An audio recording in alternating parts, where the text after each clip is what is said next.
Hi, I'm John Ellis, founder and CEO of Investorist. I'm really lucky to be here with Evan Cathcart, director at 360 Property Group, who've done a market update to show us what's happening on the eastern seaboard of Australia.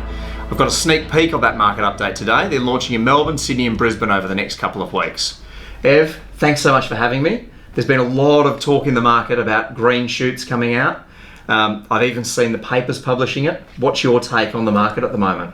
Yeah, absolutely. Well, obviously we've been through some really interesting times here in the Melbourne market since we peaked in mid to late 2017. We've seen a real downturn from a price perspective, and interestingly in our space we've seen very much a downturn from a volume perspective as well. So we've been doing some analysis on the market, and when you talk about volume, so we saw peak volume of sales of new apartments in Melbourne here at 51,400 in the year 2015. And that was just 360 Property Group? That was just 360 Property Group. That was a good year.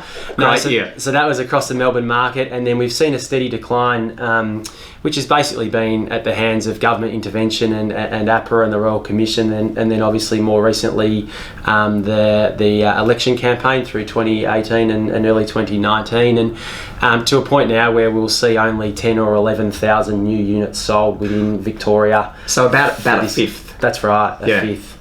So obviously very interesting in terms of the fundamentals that are really driving this market, where we've seen that downturn in volume, but we're obviously still seeing great population growth here in Melbourne. Net population growth of about 138,000 per annum. So the fundamentals are really interesting. What that's really meaning from a supply and demand perspective is supply's fallen off a cliff, demand is still really strong, and we're really starting to see that by way of demand for rentals and also in the sale market as well. Have you seen any price changes? If you say the demand's still there but supply's come off, are prices growing at all now? Yeah, so interestingly, obviously one of the best barometers that we look to for sentiment is the auction clearance rates. So we had auction clearance rates in Melbourne that sat between sort of 45 and 50% for about an 18-month period through the downturn. That essentially bottomed out in around about March or thereabouts, and we've seen a steady incline up to a high of 81% here in Melbourne. We've been hovering at about 75 to 81% auction clearance rates over the past 8 weeks.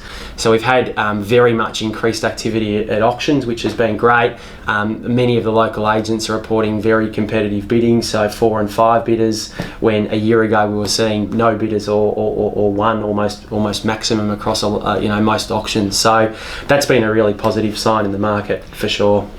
Is that a little bit skewed by less stock on the market though? So less people bringing their properties to auction? So the volume has definitely been down, but auction clearance rates are still obviously a really good barometer, particularly competitive auctions. You asked about price, so we're seeing a lot of properties that are selling sort of in the 5 to 10% above the quoted range here in Melbourne, right across right across the Melbourne metro area. So I think that's a real positive as well. And are you seeing prices in off-plan units stay stable, or have they risen, or have they come back a little bit? Yeah, so essentially since the peak in mid 2017, we've seen some really interesting dynamics in the Melbourne market. So we've seen construction prices rise significantly.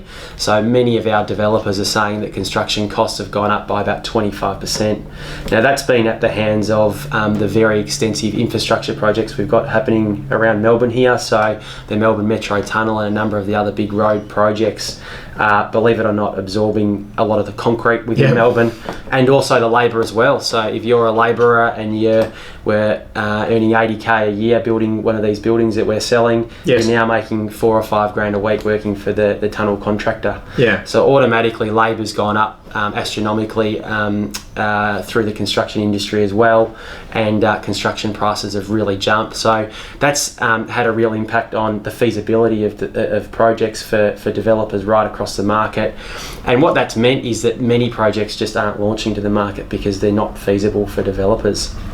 So we saw projects launched to the market as the market softened at probably 5 to 10% cheaper than what they had been selling at previously. Since then, with rising construction costs, we've seen lower volume of sales, and now recently in the past couple of months with the improved sentiment, we've really seen an upswing in the volume of sales in the market. And are you finding those volumes of sales at launch phase in projects, or is it projects that are mid-life cycle, or projects that are completed and got some residual stock? Where's the interest at the moment? So I think what we've seen through the downturn is that the market will very much gravitate towards projects that offer a real point of difference in the market and projects that offer value. So we've found that through the slower period, there's still been projects that have been really attractive in the market, whether they've had great residence amenity or they've represented really good value. They've been key drivers, and then as we've seen a trend upwards in volume, it's really been right across the market. There's obviously been really strong demand from the perspective of completed product, but we're also seeing really good demand for the right projects in the off the plan space as well. And I know at the start of this year, agents were reporting to me that commissions had grown to really crazy levels. There were rebates and discounts and deals from developers. Have you seen that shift in the market now? Has that come off a lot? Basically, the level of incentives really represents where the net value sits of a particular project or property in our opinion. Yeah. So we are still seeing crazy incentives in the market, but that's on property that's generally very overpriced. Yes. So when you net it all out, we find that projects that are priced correctly offer a reasonable package for the market. Yeah. That's kind of what we're seeing is probably the norm at the moment. There's still big incentives out there. Yeah. On projects that represent not such good value. And is that because those projects were priced at the very top of the market and launched at the very top of the market and they can't come back? Basically, yeah. Yeah. Okay. Yeah. So you would expect to see that wash out now over the coming sort of 6 to 12 months? Yeah, I think so. I think what we're seeing is that there's a real gravitation from our partners and also the market towards quality, but also value. Yeah. So there's a volume of groups that are looking to put their clients into projects that do represent that really good value with a normal sort of package, not a crazy incentive package. And what do you see is going to happen in the market? I guess we've got the run up to Christmas. We've got 2 months worth of selling left. What do you think that next 2 months is going to look like? And then come back in January. Have you got any data that says, 26th of Jan after Australia Day, the market's going to come back and look like this? It's not data per se. I think our view is that there's still very much a shortage of very good quality projects in the market. So the projects that we've had this year, we've had quite a few projects that have been really successful for the likes of Gurner and Piccolo and Blue Earth Group who do a lot as well, and many others. And from what we're seeing, there really isn't a volume of really good quality projects coming into the market between now and Christmas, and then even through the early part of next year. There will be very much a shortage of really good quality projects. So I think the good ones will continue to sell reasonably well. I think the sentiment is improving by the day here in Melbourne, which is a really positive sign. We've had really good demand from first home buyers and downsizers through the slower period, but we're starting to see that investors are definitely coming back into the market as well. I think what we're really going to see is improved signs from a rental perspective. So when you look at Melbourne as an area, the yields have increased to 5.4%. Right. Which is way up on the norm of 4 to 4.5%, which is what we've been talking about in Melbourne forever. So we're starting to see really good yields. We're starting to see vacancy rates drop to almost zero.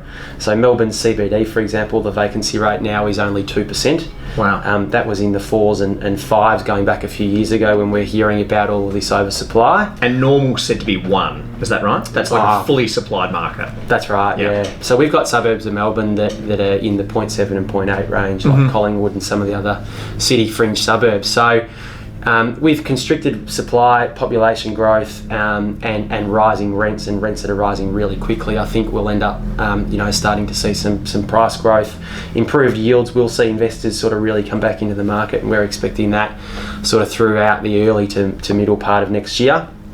But I think, being in property, the number one question that gets asked at a barbecue is when should I buy? And the answer from me has always been buy when it suits you. Until now, when I'm telling friends to buy now, even if it doesn't suit you, because our view is that all of the indicators show that we're very much at the bottom of the market. We've seen prices decline rapidly and significantly over the past sort of 24 months. There's now buyers that in the market. There's auctions that are going for way over reserve, and that's a really good sign that we're in for a positive 2020. Well, I'm sure every Investorist member hopes that you're correct. If people are interested in getting along to your report launch, I know there's a lot more data in that report, a lot more insights. How do they get in touch with you? Yeah, sure. So we're offering a Melbourne market update in Melbourne, Sydney, and Brisbane over the next couple of weeks. So you can RSVP to reception at 360propertygroup.com.au, or you can contact myself, and we'll put you on the list. And there's some great hard data that people will be able to use when talking about the Melbourne market with their clients, and the idea is to really equip our partners to be able to speak about Melbourne with great knowledge, and it is a really good story. And of course, if you're interested in getting onto that report through Investorist, just touch out to any one of your BDMs, and I might join you at one of those launches, so I hope to see you there. Thanks very much, Ev. Sounds good. Thanks for John. that update. Cheers.